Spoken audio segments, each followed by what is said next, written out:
Good morning. आज हम पढ़ेंगे क्लास 6 में सब्जेक्ट अपना हिंदी और चैप्टर नंबर चल रहा है सेकेंड, नादान दोस्त। और आज का जो पीरियड है वो है थर्ड पीरियड। ओके, तो चलो स्टार्ट करते हैं। हमने जहाँ तक पढ़ा था वो पढ़ा था अपन ने यहाँ तक, पेज नंबर 11 तक, लास्ट तक पढ़ा था। आज अपन 12 नंबर पेज पे पढ़ेंगे।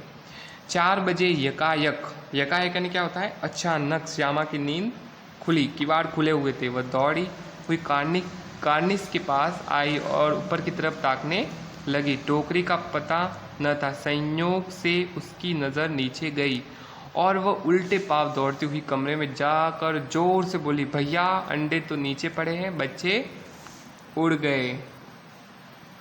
केशव घबराकर उठा और दौड़ा हुआ बाहर आया तो क्या देखता है कि तीनों अंडे नीचे टूटे पड़े हैं और उनसे कोई चूने की सी चीज़ बाहर निकल आई है। पानी की प्याली भी एक तरफ टूटी पड़ी है।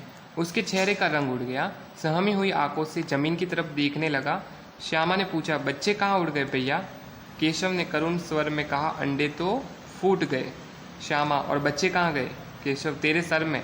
देखती नहीं अंडों में से उजला उजला पानी निकला है, आया है।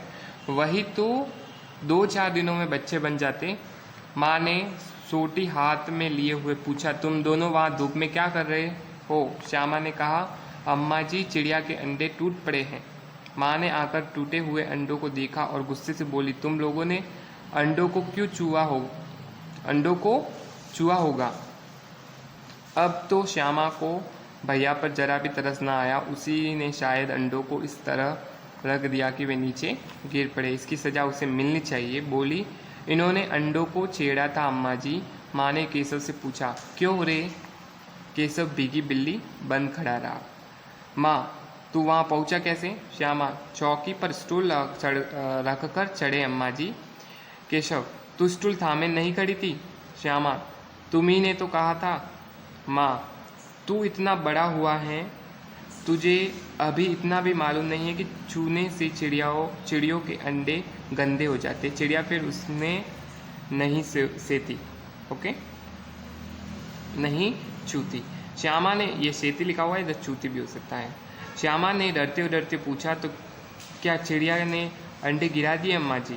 माँ, और क्या करती? केशव के सिर इसका पाप पड़ेगा। हाय हाय, 3 जाने ले ली दुष्ट ने।